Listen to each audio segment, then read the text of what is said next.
And it was actually really intertwined with this period of American history, which was known as the Golden Age of fraternalism.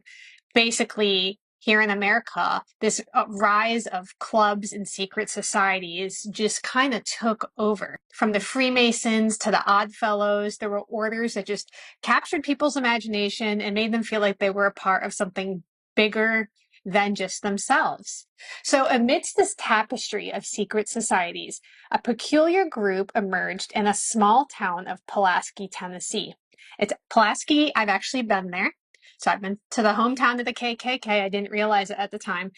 And it's not that far from where I live here in Nashville. Imagine a picturesque southern town with its charming main street adorned with mom and pop shops leading to a small town square, Pulaski, Tennessee, a place that holds the key to unraveling the secret society's enigma.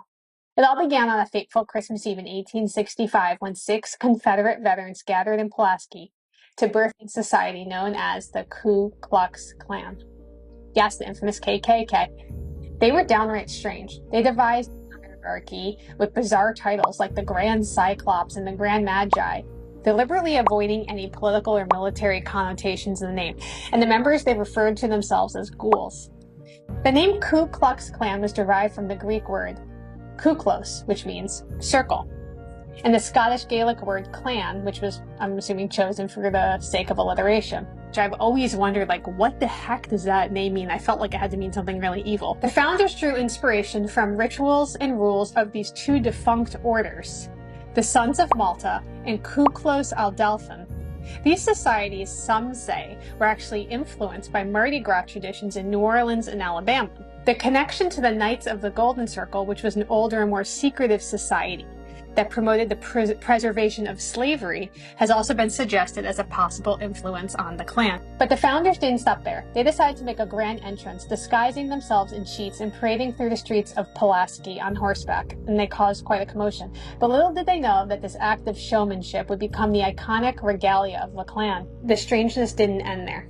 They had bizarre, weird ceremonies. They would blindfold new members, subjecting them to silly oaths and rough handling, and finally bring them before a, quote, royal altar. And what awaited them there? A mirror and a pair of donkey ears as a royal crown. It was all meant for amusement. Quote, only this and nothing more, as one account put it. The adoption of peculiar regalia served a dual purpose. First, it added the theatrical element to their secretive gatherings, creating an aura of intrigue and mystique. Second, it allowed the members to conceal their identities. These initiation rituals resembled college fraternity hazing, and it was far from the menacing image that we associate with the Klan today. However, the story took a chilling turn as the Klan expanded and members started coming from other towns and bringing different ideas. Through the town square in their weird outfits actually turned into a weapon of intimidation and violence against the newly emancipated African Americans who sought to exercise their rights and freedoms as American citizens. Because it was founded by 6 ex-Confederate soldiers. I feel like you hear that and you're like, okay, this may have been founded with other motivations. But I feel like there's conflicting information about them. So the original Ku Klux Klan from 1865 bore little resemblance to the organization that we remember today.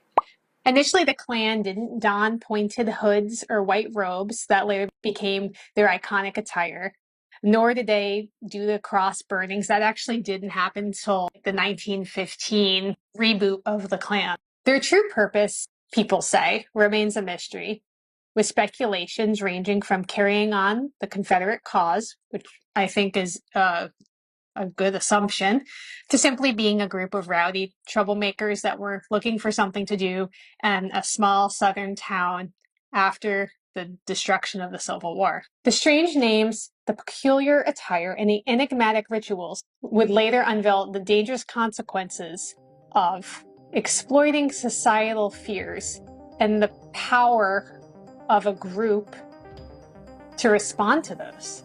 The Klan's formation coincided with a period of significant societal upheaval, the Reconstruction era, which was unfolding after the Civil War. Now, this is obviously, we look back and we're saying, I'm so glad all these people of color were freed and they've been emancipated, but we have to understand, what were they being emancipated into?